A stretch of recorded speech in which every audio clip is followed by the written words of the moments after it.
today the topic is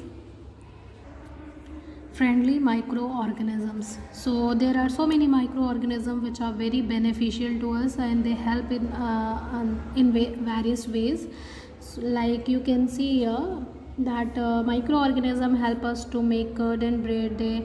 They help us to make alcoholic beverages. They help in our medicinal industry to make antibiotic and vaccines. They help in agriculture also to increase the soil fertility, and in the environment they clean the environment. That's how many microorganisms are helpful to us.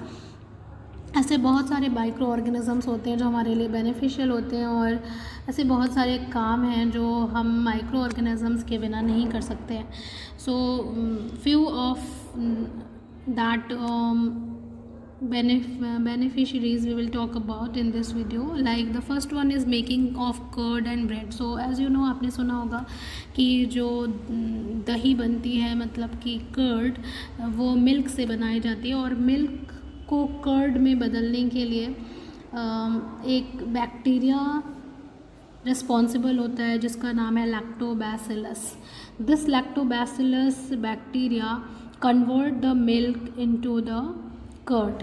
Milk को curd में convert कर देता है ये bacteria, and अगर ये bacteria ना हो तो मिल्क जो है वो कर्ड में, दही में कन्वर्ट नहीं होगा. So that's how it is very beneficial to अस.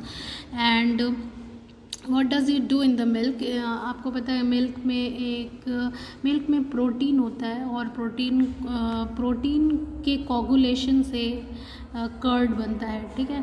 तो और मिल्क के कोगुलेशन के लिए एसिडिक मीडियम होना ज़रूरी है, एसिडिक मीडियम. एंड ये बैक्टीरिया क्या करता है कि लैक्टोबैसिलस बैक्टीरिया मिल्क में लैक्टिक एसिड प्रोड्यूस करता है, एंड इस लैक्टिक एसिड के बनने की वजह से एसिडिक मीडियम हो जाता है, और मिल्क में जो प्रोटीन होती है, the protein which is present in the milk, it coagulates, वो कोगुलेट्स होने लगती है, एंड कोगुलेशन से जो है वो मिल्क जो है वो कर्ड में कन्वर्ट हो जाता है. So that's how the bacteria help to convert the milk to the curd. And bacteria और ईस्ट जो है वो फर्मेंटेशन के लिए भी यूज़ किए जाते हैं. फर्मेंटेशन में हम जो है वो यूज़ करते हैं डोसा और इडली के बैटर में को फर्मेंट करने के लिए, ताकि जो भी हमारा जो डिशेज़ हम बनाएंगे वो उसको फ्लफ़ी बनाने के लिए जो है वो हम फर्मेंटेशन का यूज़ करते हैं. ईस्ट को बैटर में डाल देते हैं, जिससे ईस्ट जो है वो CO2 गैस प्रोड्यूस करता है उस पर, because of the process of fermentation. And CO2 gas जब हम उसको बेक या कुक करते हैं तो CO2 गैस जब रिलीज़ होती है तो उससे हमारा जो डिश होता है, जो हम बना रहे होते हैं, वो फ्लफ़ी हो जाता है और उसमें टेस्ट एंड टेक्सचर आता है. So that's how it helps. Now will talk about the commercial use. Commercial use means in our business, हम मनी के लिए, बिज़नेस के लिए जो हम यूज़ करते हैं माइक्रो ऑर्गेनिज़म में, उसमें आप देख सकते हैं कि माइक्रो ऑर्गेनिज़म का यूज़ हम अल्कोहल एंड अल्कोहलिक ड्रिंक बनाने के लिए यूज़ करते हैं. Micro organisms are used for the large scale production of alcohol and acetic acid, vinegar. Yeast is used to produce alcoholic drink and industrial spirit. आपको पता है east जो है वो क्या है? फंगस है, यूनिसेलुलर फंगस, जिसका हम इस्तेमाल करते हैं अल्कोहलिक ड्रिंक और इंडस्ट्रियल स्पिरिट बनाने के लिए. और इट ब्रेक्स डाउन, ये क्या करता है? It breaks down the sugar present in fruit juices and grains like barley, wheat, rice and convert it into alcohol. ये ईस्ट क्या करता है? शुगर को जो है वो अल्कोहल में कन्वर्ट कर देता है by the process of fermentation. And जब शुगर जो है वो अल्कोहल में कन्वर्ट होता है तो उस प्रोसेस को हम क्या बोलते हैं? Fermentation. Okay, so by the process of fermentation alcohol, acetic acid यानी कि विनेगर जिसको हम सिरका बोलते हैं, एंड स्पिरिट जो है वो बनाया जाता है by the use of bacteria and as well as the yeast. So that's how it is very important. And in the presence of oxygen acetobacter bacteria convert alcohol into acetic acid. यहाँ पे आप देख सकते हैं कि एक bacteria है जिसका नाम है Acetobacter. This bacteria convert the alcohol into acetic acid. ठीक है। एसिटिक एसिड क्या है? विनेगर, सिरका जिसको हम बोलते हैं। तो एसिडोबैक्टर बैक्टीरिया क्या करता है? अल्कोहल को विनेगर में कन्वर्ट कर देता है। तो that's how it is very useful. Now will talk about the medicinal use. Medicine बनाने में भी यूज़ होता है मेडिकल लाइन में माइक्रो ऑर्गेनिज्म का, जैसे कि making antibiotics. Okay, so what is antibiotics? Antibiotics are the medicines which kill or stop the growth of disease causing microorganism. Antibiotics वो दवाएं होती हैं जो बीमारियां फैलाने वाले माइक्रो ऑर्गेनिज्म को के ग्रोथ को स्टॉप या किल कर देती हैं, मीन्स ख़त्म कर देती हैं. And some of the antibiotics which are made from fungine bacteria are streptomycin, tetracycline, erythromycin. These are the name of some antibiotics like streptomycin, tetracycline and erythromycin. और ये एंटीबायोटिक्स जो है वो फंगस और बैक्टीरिया के थ्रू बनाए जाते हैं. और इन एंटीबायोटिक्स का यूज़ हम बहुत सारी बीमारियों को ट्रीट करने के लिए यूज़ करते हैं. But antibiotics cannot be used to cure common cold, flu and viral fever because these are caused by viruses and antibiotics are not effective against disease caused by viruses. ठीक है. Keep one thing in your mind that antibiotics cannot be used against viruses. Viruses के against antibiotics नहीं इस्तेमाल की जा सकती क्योंकि ये उसके खिलाफ इफेक्टिव नहीं होती हैं. So the disease which are caused by the viruses we can not use the antibiotics in that case, like common cold, flu, viral fever. और आजकल जो कोविड-19 जो ये बीमारी जो है जो कोरोना वायरस से फैली हुई है वो भी एक वायरल डिजीज़ है, तो उसमें भी हम एंटीबायोटिक का इस्तेमाल नहीं कर सकते हैं. Now some precautions to be taken in the use of antibiotics. Antibiotics use करते समय कुछ सावधानियां बरतनी चाहिए, जैसे कि it should be taken only on the advice of qualified doctor. Without expert के एडवाइस के बिना जो है वो हमें एंटीबायोटिक खुद से नहीं यूज़ करनी चाहिए. It can be dangerous for our health. A person must finish the full course prescribed by the doctor. अगर डॉक्टर ने कुछ आपको प्रिस्क्राइब किया हुआ है तो फुल कोर्स, उसका कोर्स, एंटीबायोटिक का जो कोर्स होता है उसको फुल कंप्लीट करना चाहिए, उसको अधूरा नहीं छोड़ना चाहिए. Otherwise it will not cause any benefit to you. If a person takes antibiotics in wrong dosage, it may make the antibiotics less effective when the person might need it in future. अगर antibiotics को हम गलत तरीके से use करेंगे और उसके dose को रॉन्गली यूज़ करेंगे तो अगर फर्दर कभी हमें एंटीबायोटिक्स खाने की ज़रूरत पड़ी तो उस समय वो इफ़ेक्टिव नहीं होगा. इसलिए doses must be in a correct way and it should be prescribe by the expert.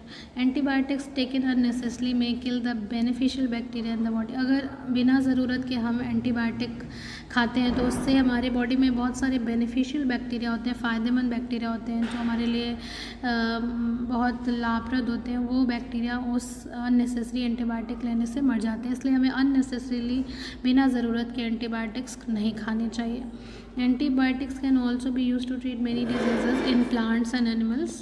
They are even mixed with the feed of livestock and poultry to check microbial infection and animals. Antibiotics हम plants और animals में होने वाली बीमारियों को भी रोकने के लिए यूज़ करते हैं, जैसे कि हम इसको हम अपने लाइव स्टॉक एनिमल्स को एंड पोल्ट्री के एनिमल्स को भी दे सकते हैं उनमें माइक्रोबियल इन्फेक्शन को रोकने के लिए. Now making vaccines. Micro organism जो है वो वैक्सीन्स बनाने के लिए भी यूज़ होते हैं. एंड वैक्सीन्स जो होती हैं ये हमारी बॉडी में एंटीबॉडीज़ बनाने के लिए हेल्पफुल होती हैं. एंटीबॉडी क्या होता है? जो हमें किसी भी हार्मफुल फॉरेन बॉडी से बचाता है. तो जो हम क्या करते हैं वैक्सीनेशन में, हम क्या करते हैं माइक्रो ऑर्गेनिजम्स को वीक या फिर किल्ड माइक्रो ऑर्गेनिज्म को हम इंजेक्ट करते हैं अपनी बॉडी में. उससे क्या होता है कि ये जो वीक और किल्ड माइक्रो ऑर्गेनिजम्स होते हैं हमारी बॉडी में जाते हैं और उनको हमारे इम्यून सिस्टम जो है वो रिकॉग्नाइज करके एंटीबॉडीज़ बना लेता है. और जब कभी कोई active and alive micro organism हमारी बॉडी में जाता है तो उस एंटीबॉडी के थ्रू वो अटैक कर दिया जाता है और ख़त्म कर दिया जाता है. सो vaccines are nothing but the weak and killed microorganisms that we take by the process of vaccination. और बहुत सारी ऐसी बीमारियां हैं जो वैक्सीनेशन के थ्रू हमने इसको कम किया और ख़त्म किया, जैसे कि ट्यूबरकुलोसिस का आता है vaccine, small pox, cholera, hepatitis can be prevented by vaccination. ये वैक्सीनेशन से इसको बिल्कुल पूरी तरीके से रोका जा सकता है। और आपने सुना होगा the pulse polio programme. Pulse polio programme जो है वो पोलियो डिजीज़ को ख़त्म करने के लिए चलाया गया था इंडिया में, और इसके थ्रू हमने क्या कर लिया, we eradicate the occurrence of polio in the country. Pulse polio programme में हम पोलियो ड्रॉप्स पिलाते थे, ओरल वैक्सीन देते थे, और उस वैक्सीन के थ्रू हमने इंडिया से पोलियो नाम की जो बीमारी है उसको इरेडिकेट कर दिया, ख़त्म कर दिया। So vaccination are very helpful to eradicate the disease. Now will talk about the making food supplements. जब हमारी बॉडी में कुछ न्यूट्रिएंट्स की कमी हो जाती है तो हम सप्लीमेंट्स लेते हैं, और ऐसे बहुत सारे माइक्रो ऑर्गेनिज्म हैं जो सप्लीमेंट्स प्रोवाइड कर सकते हैं, like bacteria and yeast are used in making vitamin B complex tablets. अगर कभी हमारी बॉडी में विटामिन बी की कमी हो जाती है तो हम टैबलेट्स लेते हैं, और वो टैबलेट्स जो है वो बैक्टीरिया और यीस्ट के थ्रू बनाई जाती है। Insulin obtain from bacteria help diabetic patient whose body produces little or no insulin. Insulin नाम का एक हार्मोन होता है हमारी बॉडी में, जो जिसकी कमी की वजह से या जिसकी एब्सेंस की वजह से डायबिटीज़ नाम की बीमारी हो जाती है। तो ये जो इंसुलिन जो है वो भी हम बैक्टीरिया के थ्रू प्रोड्यूस कर सकते हैं और डायबिटिक पेशेंट को दे सकते हैं to cure the diabetes, to control the diabetes. Now I will talk about the agricultural use. खेती में, एग्रीकल्चर में क्या इस्तेमाल है, माइक्रो ऑर्गेनिज्म का क्या हेल्प है।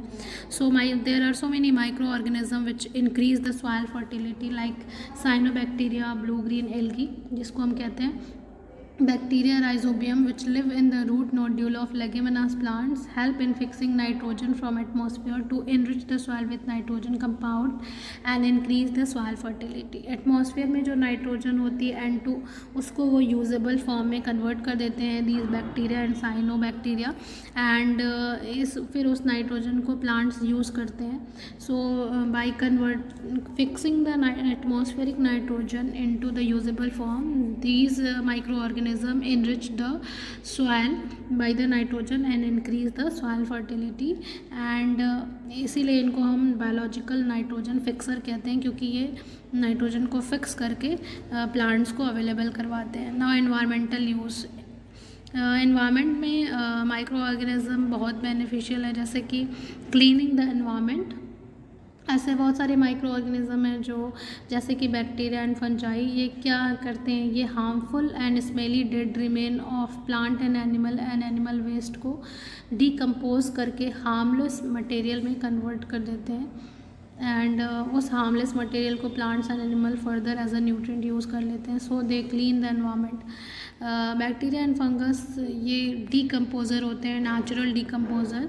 ये क्या करते हैं, डेड एंड डिकेइंग मैटर को डीकम्पोज करके हार्मलेस मटेरियल में कन्वर्ट कर देते हैं, and that's how they clean the environment. ना प्लांट वेस्ट को भी कन्वर्ट हम कर सकते हैं मैन्योर में by the action of micro organism. Micro organism की हेल्प से, यानी कि माइक्रोब्स की हेल्प से हम क्या कर सकते हैं, वेस्ट को मैन्योर में, खाद में भी कन्वर्ट कर सकते हैं, और फिर उसको हम अपने एग्रीकल्चर में यूज़ कर सकते हैं। So that's how the micro organisms are useful for our environment and for us, and this is all for this video, and in the next video we'll talk about the harmful microorganism, and we'll talk how the microorganism are dangerous for us and harmful for us. Until then, thank you everyone, have a nice day. And here we are going to talk about the microorganisms which are harmful and which cause harm to us. तो सबसे पहले देखेंगे कि micro organism जो होते हैं वो बहुत सारे तरीक़ों के से हमारे लिए हार्मफुल होते हैं, एंड इसमें जो सबसे पहला नुकसान वो हमें पहुंचाते हैं, that is they cause the disease. ठीक है, वो हमें बीमारियां फैलाते हैं, बीमारियां कॉज करते हैं हमारी बॉडी में। एंड ऐसे माइक्रो ऑर्गेनिज़म जो डिज़ीज़ कॉज करते हैं उन्हें हम क्या बोलते हैं, pathogens. The disease causing micro organisms are called pathogens. Pathogens कुछ भी हो सकते हैं, जैसे बैक्टीरिया भी होते हैं जो बीमारियां फैलाते हैं, वायरसेस भी होते हैं, protozoa, fungi, these all kind of micro organisms can be pathogen and cause the disease. They cause diseases such as tuberculosis, tetanus, diphtheria, cholera, typhoid, AIDS, food poisoning. आपने इन सारी बीमारियों का नाम सुना होगा. ये सारी बीमारियां जो है माइक्रो ऑर्गेनिजम्स की वजह से होती हैं. एंड कुछ माइक्रो ऑर्गेनिज्म होते हैं वो इस तरीके से हमको हार्म पहुंचाते हैं कि they spoil the food, clothing and leather. वो फूड को स्पॉइल करते हैं, क्लोथिंग को, कपड़ों को, लेदर को, हमारे मतलब यूज़फुल चीज़ों को वो हार्म पहुंचाते हैं, डिस्ट्रॉय एंड डैमेज करते हैं. तो इस तरीके से भी वो हमारे लिए हार्मफुल होते हैं. तो फर्स्ट ऑफ ऑल हम पढ़ेंगे disease causing micro organism in humans में जो डिजीज़ कॉजिंग माइक्रो ऑर्गेनिज्म होते हैं उनके बारे में हम पढ़ेंगे. Okay, so disease that can be spread from an infected person to a healthy person through air, water, food or physical contact are called communicable diseases.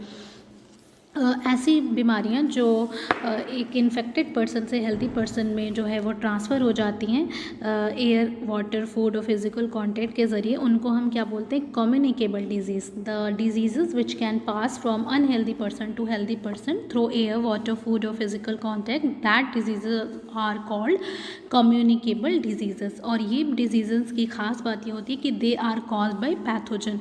जितनी भी कम्युनिकेबल डिजीज़ होती हैं सब माइक्रो ऑर्गेनिजम्स की वजह से होती हैं, मीन्स पैथोजन की वजह से होती हैं.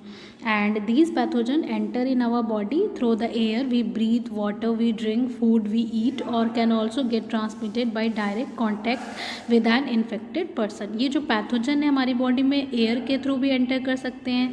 अगर हम एयर जो ब्रीथ कर रहे हैं उसके थ्रू, जो पानी हम पी रहे हैं, वाटर वी ड्रिंक, उसके थ्रू भी पैथोजन हमारी बॉडी में एंटर कर सकते हैं. या जो हम खाना खा रहे हैं, फूड वी ईट, या फिर हम किसी इन्फेक्टेड जो पर्सन है जो पहले से बीमार है उसके हम डायरेक्ट कांटेक्ट में हैं तो भी ये पैथोजन हमारी बॉडी में ट्रांसफ़र हो सकते हैं और तरह तरह की कम्युनिकेबल डिजीज़ेस कॉज कर सकते हैं, जैसे cholera, common cold, chicken pox, tuberculosis. These are the example of communicable diseases. और अभी आप लोग जो जिस बीमारी का सबसे ज़्यादा नाम सुन रहे हैं that is COVID, and this disease is caused by the virus. ये बीमारी किससे हो रही है? वायरस से, कोरोना वायरस से. एंड कोविड-19 डिजीज़ जो है वो क्या है? It is the disease which spread through the air. ये एयर से भी पास ऑन हो रही है from infected person to healthy person. Direct contact से भी ये हो रही है. It can also transmitted by the direct contact. Okay, now we will see some insects and animals are carriers of disease causing microorganisms. कुछ ऐसे insects और animals भी होते हैं जो कैरियर की तरह काम करते हैं और माइक्रोब्स को क्या करते हैं? कैरी करते हैं one place to another place. जैसे आपने बहुत फेमसली सुना होगा हाउस फ्लाई एंड मॉस्किटो. ये दो इंसेक्ट जो हैं ये बहुत सारे माइक्रो ऑर्गेनिज्म को एक जगह से दूसरी जगह कैरी करने का काम करते हैं. Pathogens stick to the bodies of house flies when they sit on garbage and animal excreta and get transferred onto the uncovered food the flies sit on. ठीक है, जब भी जो हाउस फ्लाइज होती हैं वो कभी गार्बेज पे, कूड़े कचड़े या एनिमल एक्सक्रीटा पे बैठती हैं तो पैथोजन उनकी बॉडी से चिपक जाते हैं और जब वो फिर कभी फूड या आइटम या ऐसी चीज़ों, खाने वाली चीज़ों पे बैठती है तो पैथोजन वहाँ पे ट्रांसफ़र हो जाते हैं और जब हम उस कंटामिनेटेड फूड को खाते हैं तो हम बीमार पड़ जाते हैं. एक आपने बहुत सुना होगा very common disease that is called malaria. Malaria जो है वो प्रोटोजोआ यानी कि प्लाज्मोडियम से नाम के माइक्रो ऑर्गेनिज्म से कॉज होता है और इसको कैरी करता है female anopheles mosquito. Female anopheles mosquito जो है वो प्लाज्मोडियम नाम के प्रोटोजोआ को कैरी करता है from infected person to healthy person and it carry this disease malaria. एक और मॉस्किटो होता है फीमेल एडीज़ मॉस्किटो. ये क्या करता है? डेंगू जो डिजीज़ होती है उसके वायरस को कैरी करता है from infected person to healthy person. So there are the insects and animals they can transfer the pathogen from one place to another place. Now we will talk about the prevention of communicable disease. कैसे हम communicable disease को रोक सकते हैं, क्योंकि communicable disease बहुत आसानी से इन्फेक्टेड पर्सन से हेल्दी पर्सन में ट्रांसफ़र हो जाती है तो इनको रोकना ज़रूरी है. This is very necessary to prevent it. So there are some methods for preventing the occurrence and spreading of communicable disease. कुछ बातों का हमें ख्याल रखना चाहिए, जैसे कि we should we should keep a handkerchief on the nose and mouth while sneezing. जब भी हम छींक रहे हों या खांस रहे हों तो हमें अपने मुंह पर, नाक पर हैंडकरचीफ, हैंकी से कवर कर लेना चाहिए नाक और मुंह को। It is better to keep a distance from infected person, और जो कोई पहले से बीमार है उस इन्फेक्टेड पर्सन से हमें दूर रहना चाहिए। We should make the distance. जैसे कि आजकल जो है वो कोरोना वायरस से बचने के लिए हमें कहा जा रहा है सोशल डिस्टेंसिंग को फॉलो करना, तो ये क्या है, बीमारी से बचने का ही एक तरीका है। We should avoid consuming uncovered item of the food. ये भी बहुत ज़रूरी है, जो भी फूड आइटम अनकवर्ड है, खुले में रखे हुए हैं, उन्हें हमें नहीं खाना चाहिए, क्योंकि खुले में होने की वजह से उस पर बहुत सारे इंसेक्ट्स बैठते हैं और पैथोजेंस को उसमें सब ट्रांसफ़र करते हैं, और अगर हम वो खाते हैं तो फिर हम इन्फेक्टेड हो जाएंगे, हमें बीमारियाँ हो जाएंगी। We should protect ourself from mosquito bite by using mosquito net, cream etcetera. Mosquito bite से भी हमें अपने आप को बचाना चाहिए, क्रीम नेट, मस्कीटो नेट वगैरह का यूज़ करके, क्योंकि जो मच्छर होते हैं वो बहुत सारे पैथोजन को ट्रांसफ़र करते हैं हमारी बॉडी में और बहुत सारी बीमारियाँ कॉज करते हैं। एंड ये सारी बीमारियाँ बहुत ही फैटल होती हैं, जानलेवा भी होती हैं। We should avoid physical contact with the infected person. अगर कोई पर्सन इन्फेक्टेड है, उस पहले से बीमार, उसके फिजिकल कॉन्टैक्ट में हमें नहीं आना चाहिए। We should make the distance with that person. We should not let water collect in cooler, tyre, flower pot etcetera. बहुत सारी चीज़ों में, कंटेनर में पानी इकट्ठा हो जाता है, वहाँ पे पानी इकट्ठा नहीं होने देना चाहिए, जैसे कूलर, टायर, फ्लावर पॉट में, क्योंकि जहाँ पे पानी होता है वहाँ पे मस्कीटो जो है वो ब्रीड करते हैं और एग लेइंग करते हैं और बहुत सारे मस्कीटो पैदा होते हैं। We should make sure that only disposable syringes and needles are used for injection. अगर हम इंजेक्शन लगवाते हैं तो उसमें जो सिरिंज और नीडल यूज़ होती है वो क्या होनी चाहिए, डिस्पोजेबल, मतलब वन टाइम यूज़ होनी चाहिए, उसके बाद उसको हम डिस्पोज कर दें। क्योंकि अगर एक ही इंजेक्शन से, एक ही निडल से अगर हम बहुत सारे लोगों को इंजेक्शन लगाते हैं तो उससे जो है एक इंसान से दूसरे इंसान में बीमारी फैलने का खतरा होता है, पैथोजन ट्रांसफ़र होने का खतरा होता है। Some of the disease can be prevented by vaccination. बहुत सारी ऐसी डिजीज़ हैं जिसको हम वैक्सीनेशन के थ्रू रोक सकते हैं, जैसे कि आजकल आप सुन रहे होंगे कि कोविड-19 की जो वैक्सीन है वो यूज़ की जा रही है कोविड-19 को रोकने के लिए। ऐसे ही बहुत सारे डिजीज़ेज़ हैं जिनके वैक्सीनेशन के थ्रू हम क्या कर सकते हैं, उनको होने से, अपनी बॉडी में होने से रोक सकते हैं। Some common disease in human cause by micro organism. कुछ कॉमन डिजीज़ हैं जिनका आपने नाम सुना होगा, उसके बारे में यहाँ पे दिया हुआ है, उसका नाम दिया हुआ है, name of the disease, pathogen, कौन से माइक्रो ऑर्गेनिज्म से ये फैलता है, उसका मोड ऑफ ट्रांसमिशन क्या, किस तरीके से ये स्प्रेड आउट होता है और उसको हम कैसे प्रिवेंट कर सकते हैं। ओके, तो पहली बहुत ही कॉमन डिजीज़ है जिसको आप टीबी भी कहते हैं, उसको फुल फॉर्म बोलते हैं ट्यूबरक्लोसिस। इसका जो माइक्रो ऑर्गेनिज्म है वो क्या है, ये बैक्टीरिया से होता है, और बैक्टीरिया जो है वो एयर से भी फैल सकता है और पर्सनल कांटेक्ट से भी ट्रांसफ़र हो सकता है। इसके लिए मेथड है vaccination, isolation of the patient. जिसको भी टीबी हो गई उसको हम अकेले रखें, आइसोलेट करके रखें, ताकि वो दूसरे किसी हेल्दी पर्सन के कांटेक्ट में ना आए। Second disease is cholera. Cholera is also cause by bacteria, और ये बैक्टीरिया वाटर और फूड, कंटामिनेटेड वाटर और फूड से ट्रांसफ़र होता है। इसको अगर आपको रोकना है, इससे आपको अगर बचना है तो हमें क्या करना चाहिए, जो भी खुले हुए खाने या ड्रिंकिंग, जो ड्रिंक है मगर वो सब हमें कंज्यूम नहीं करना चाहिए, और बॉइल्ड वाटर ड्रिंक करना चाहिए। पर्सनल हाइजीन, खुद की साफ़ सफाई बहुत ज़रूरी है, और वैक्सीनेशन का भी हम इस्तेमाल कर सकते हैं। टाइफॉइड इज़ देयर, टाइफॉइड भी बैक्टीरिया से होता है और वाटर के थ्रू फैलता है। इसके लिए भी, इसको रोकने के लिए सैनिटरी हैबिट, साफ़ सफाई का ध्यान देना, एक्सपोज्ड फूड नहीं खाना चाहिए, खुला हुआ खाना, बॉइल्ड वाटर पीना चाहिए, और वैक्सीनेशन का भी हम इस्तेमाल कर सकते हैं।